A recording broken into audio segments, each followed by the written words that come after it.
Sur Zouk TV, des témoignages, des études, des échanges, l'association Les Jardiniers du Bonheur vous présente Un cœur à cœur, une émission fraîcheur pour apprendre à cultiver le meilleur avec Jésus. Bonjour, bonsoir, bienvenue. Bienvenue à vous tous, d'où que vous soyez. Nous sommes heureux que vous nous accueilliez chez vous. Et aujourd'hui, nous allons tranquillement discuter au jardin avec nos deux beaux jardiniers qui sont venus spécialement pour que nous discutions autour d'une thématique importante. Mais je m'en vais vous les présenter. Bonjour Samuel. Bonjour. Bienvenue. Merci pour l'accueil. Merci d'avoir accepté notre invitation. Et je m'en vais vers Williams. Bienvenue Williams. Merci beaucoup. Bien, puisque tout le monde est bien, vous entendez les oiseaux? Ah, c'est merveilleux. Nous allons avec vous raisonner, réfléchir, discuter autour d'une thématique importante. Nous aimons être bien accueillis, pas vrai? Nous aimons être acceptés des autres. Mais qu'en est-il de ceux qui sont rejetés? Qu'en est-il de ceux qui errent dans la société, qui sont mis de côté à cause de mauvais choix de vie, selon nous, qui n'ont pas, entre guillemets, rencontré le divin jardinier Jésus pour transformer leur vie? Quel regard devrions-nous cultiver en direction de ceux qui ne sont pas, je dirais, conformes? Ou qui pêchent différemment de nous. Ou qui pêchent différemment de nous, dit Williams. En tout cas, qui ne sont pas suivant les standards que la société nous propose, considérant ces personnes pas comme de bonnes personnes. Et je mets des guillemets à cela. Oui, quand on parle justement de rejeter de la société dans l'émission Cœur à cœur avec Jésus-Christ, c'est surtout de voir comment Jésus-Christ, le regard qu'il a envers des personnes qu'on met de côté dans la société, même dans l'Église. Vous savez, il y avait le phénomène où on voit comment la façon que les gens qui pêchent différemment que d'autres membres d'Église sont traités. Je pense par exemple des homosexuels, les lesbiennes, les voleurs, les adultères, les gens les alcooliques, comment dans notre, même sans se rendre compte, on a toujours un regard un peu différent. On pense qu'ils sont mis à part et tout cela. Et ce qui fait que maintenant, on doit se poser la question, qu'est-ce que le Christ, ou comment le Christ avait l'interaction avec ce type de personnes? Parce que nous, on peut prétendre qu'on est à l'église, on chante l'amour de Dieu, mais parfois on a la difficulté quand quelqu'un nous dit « j'étais lesbienne ». Dites-moi. Elle a une étiquette qui lui est posée dessus, à vie souvent, à vie.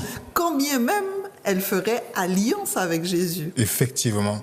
Donc comment est-ce qu'on procède? Parfois, dans notre façon d'agir, on pense que c'est l'autre le problème, mais on oublie que c'est nous qui avons un problème de la perception que nous avons envers ces personnes.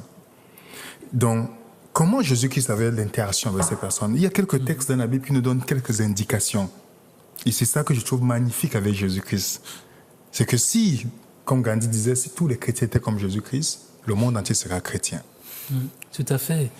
Et comme le disait William, on peut voir une multitude de textes dans la Bible, on peut voir comment Jésus traitait ces personnes qui étaient considérées comme des parias, comme des personnes ne méritant aucune attention, aucune affection.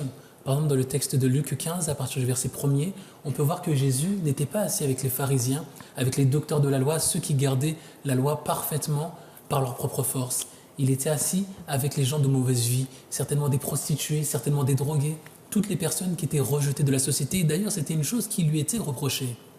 Puisque finalement, nous autres, on aime souvent hiérarchiser le péché.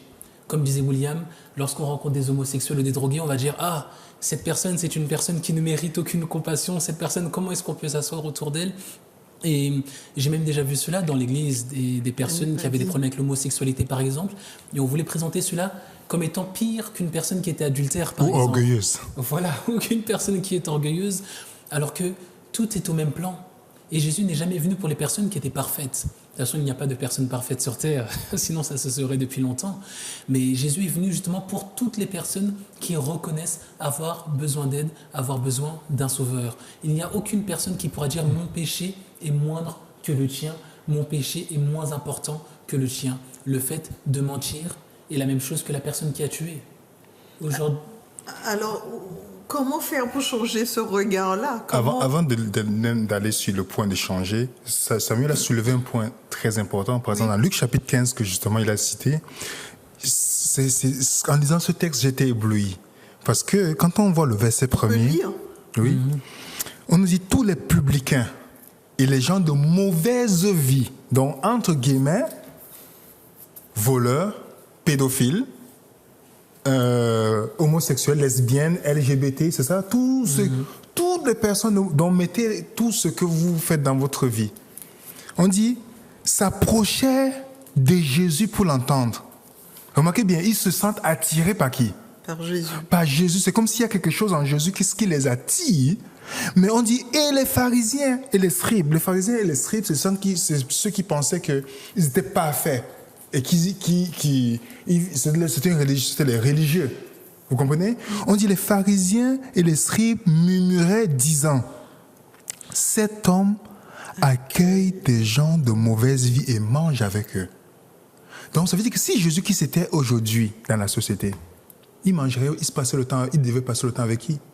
Des gens de mauvaise vie. Remarquez bien, l'homme le plus saint du monde attire les pécheurs, pourtant ceux qui sont même pas saints se mettent distants de lui. Et nous pensons parfois que parce que l'homosexuel ou la lesbienne et autres, parce que ils ont une vie, ils pêchent différemment que nous, alors ça nous donne le pouvoir de dire ils sont rejetés de Dieu. Mais dans ce texte ici, on voit que Dieu aime l'homosexuel, il aime la lesbienne, il aime l'alcoolique. Il aime le meurtrier. La question maintenant qu'on doit se poser, est-ce que Jésus-Christ aime l'acte de l'homosexuel? Est-ce qu'il aime l'acte du mensonge?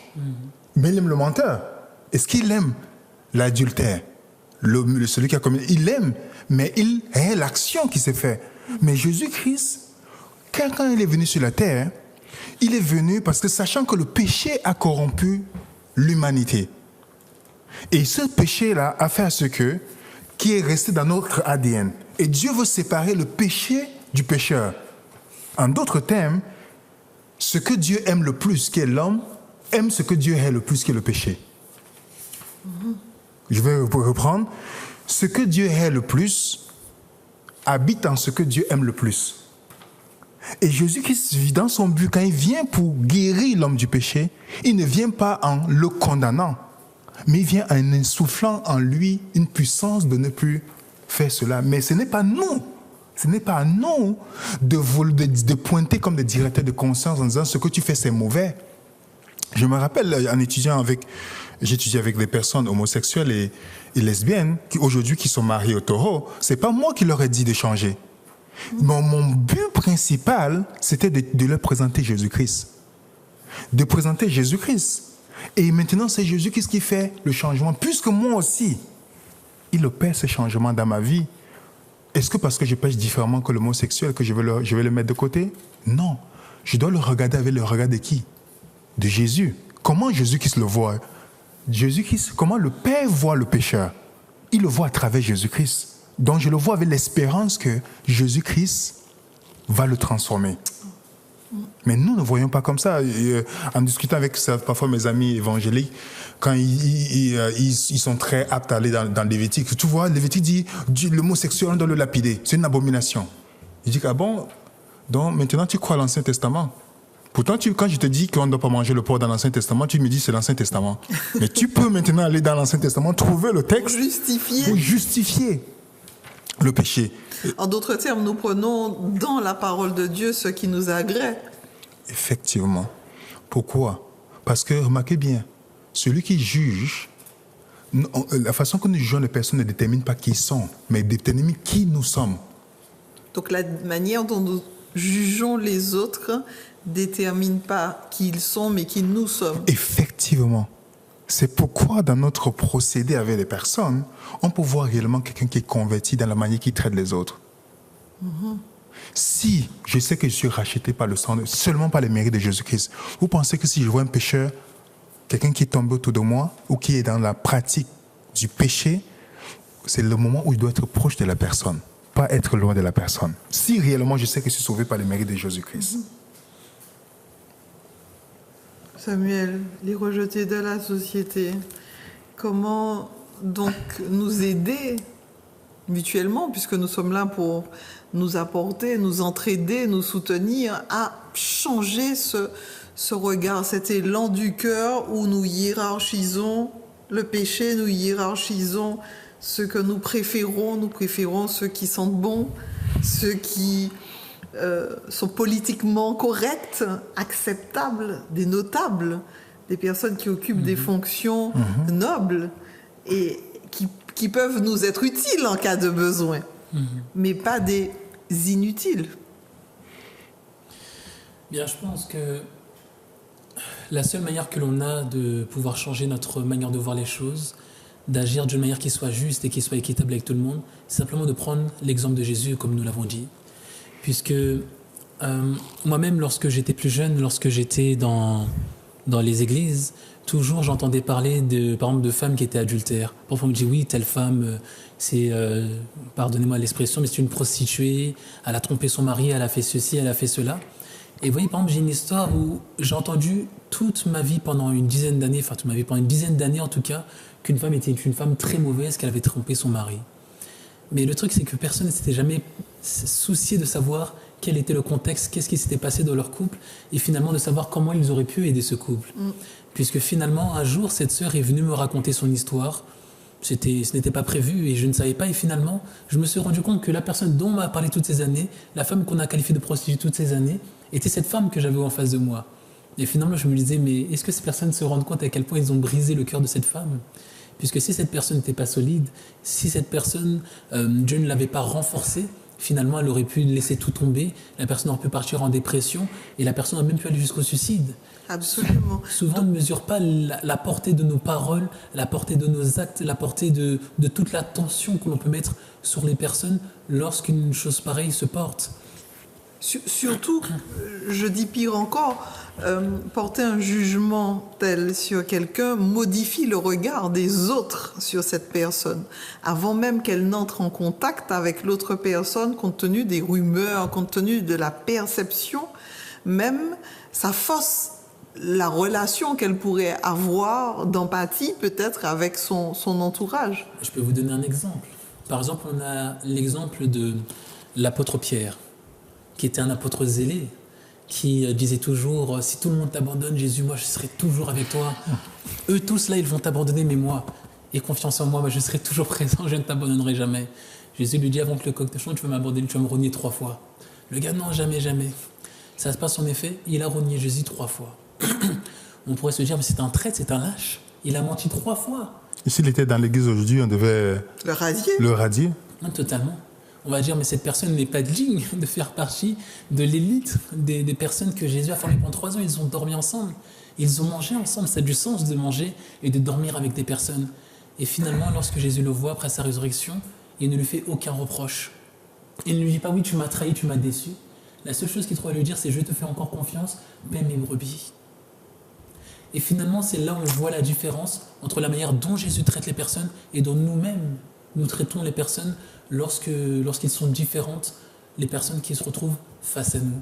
Et finalement, c'est là où nous-mêmes, on doit demander à Dieu de pouvoir nous donner la capacité de nous comporter comme lui-même l'aurait fait et de traiter ces personnes avec amour. Puisque finalement, on donne plus de possibilités à une personne que l'on traite avec amour d'arriver à un meilleur train de vie que finalement en allant vers la condamnation.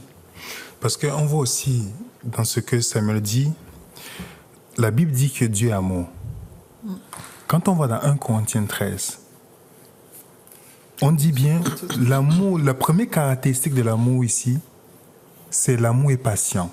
Le mot anglais, c'est long suffering. Donc l'amour souffre longtemps et dans la souffrance que l'autre nous cause, on manifeste la bonté.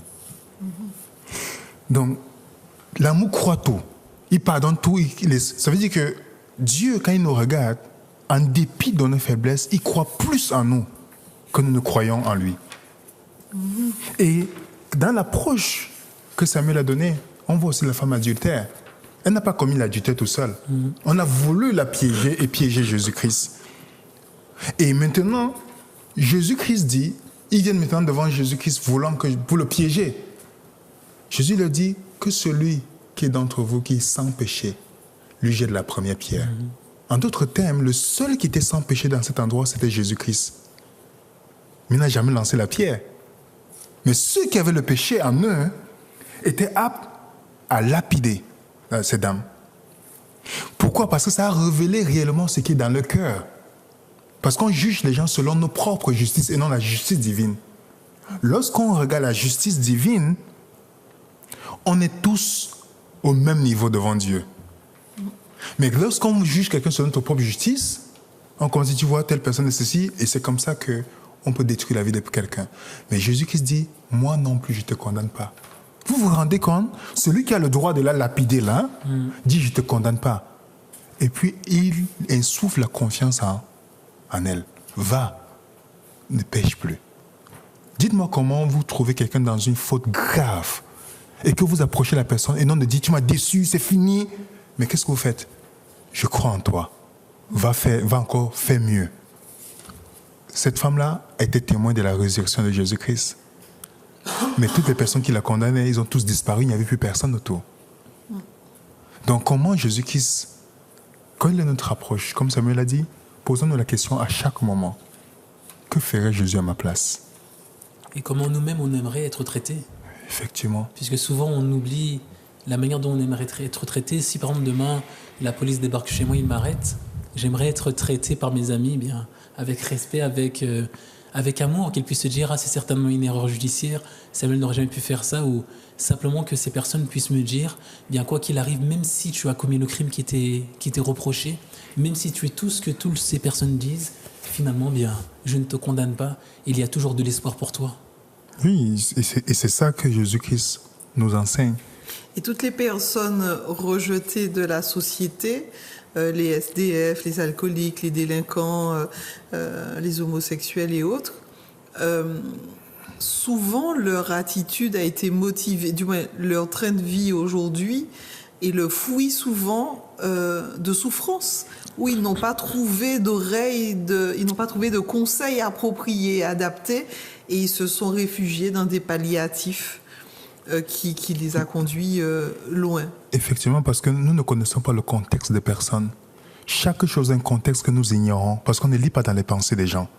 Je peux voir quelqu'un j'ai des personnes qui te disent, oui, je suis addict, je suis dépendant de la pornographie. J'ai rencontré des gens qui ont des postes dans l'église, qui ont des responsabilités, je lutte avec la pornographie. Et moi, mon regard ne doit pas changer parce que j'ai aussi des luttes dans ma vie, dans certains aspects de ma vie. Pas parce que comme on a hiérarchisé le péché, je ne peux pas dire, ah, c'est trop grave, tu dois laisser ton poste. Non, j'ai dit à la personne, je crois en toi, tu peux toujours aller. Et c'est avec le temps que j'ai compris que la personne, c'était un moyen de refuge à cause de certaines blessures que la personne vivait. Absolument. Et parfois, quand on n'est pas... Parce que le péché, en principe, c'est lorsqu'on n'est pas satisfait de Dieu. Et lorsque la personne comprend, ça crée le déclic en disant, chaque fois que je sens que je suis meurtri en moi-même, il faut que je me réfugie au pied de Jésus, non de me réfugier à une satisfaction immédiate. Et c'est comme ça qu'on accompagne la personne lorsqu'on sait qu'on a été sauvé par la grâce de Dieu. C'est surtout lorsqu'on sait cela. Mais lorsqu'on n'a pas... C'est pourquoi vous pouvez voir un chrétien racheter de la manière qu'il traite les autres dans l'église ou autour de lui. Nous devons plutôt aller vers ces personnes et dire, malgré votre état, nous croyons en vous. Ça, vous verrez vous-même ce que ça va insuffler dans la vie. Et d'ailleurs, on peut voir un point intéressant, par exemple dans Matthieu 12, du verset 39 au verset 40, où il est écrit, les religieux de l'époque demandaient à Jésus de faire un miracle, et il leur répond en leur disant, une génération méchante et adultère recherche un signe, et il ne lui sera pas donné de signe, si ce n'est le signe de Jonas le prophète, comme Jonas fut dans le ventre du cétacé 3 jours et 3 nuits, avant que le Fils de l'homme sera 3 jours et 3 nuits dans le sein de la terre. Et finalement, on sait quel miracle s'est passé à Nénive avec Jonas. Le miracle qui s'est passé, c'était la repentance, le changement de vie des personnes de la ville de Nénive. Et Jésus dit que c'est le plus grand miracle qu'il pourra donner à cette génération-là. C'est pour dire que même pour nous autres aujourd'hui, si on voit une personne qui est dans le péché, qui est dans un style de vie, en tout cas que l'on va juger inacceptable ou différent d'une autre, Jésus nous dit que si on voit que cette personne est dans cet état-là, seul un miracle peut lui permettre de changer. Et ce miracle, c'est ce que Dieu peut apporter dans la vie de cette personne. Nous devons conduire justement la personne, nous devons être des mini-Jésus dans tous les cas. Lorsqu'on fait face à des personnes, parce que le discernement dans la vie de quelqu'un n'est pas l'appel à la condamnation, mais l'appel à l'intercession et à l'aide. Nous, parfois, parce qu'on a décelé une faille chez quelqu'un, on se réjouit, on passe des coups de fil, on dit, tu as vu telle personne, finalement, il est comme moi. Tu vois, parce qu'on veut toujours être satisfait lorsque quelqu'un qu'on avait le complexe vis-à-vis a fauté. Là, on dit, finalement, nous sommes tous pareils.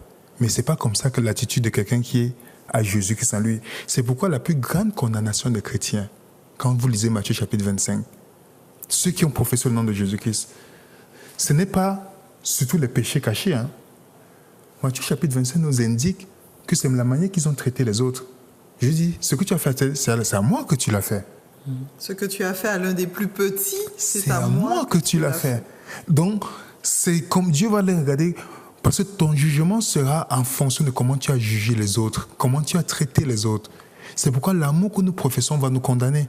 On monte sur la chair, on dit, Dieu amour, aimons-nous les uns les autres, mais on a choisi les gens qu'on va aimer, on choisit les gens qu'on va mettre de côté. Jésus-Christ n'a jamais fait ceci.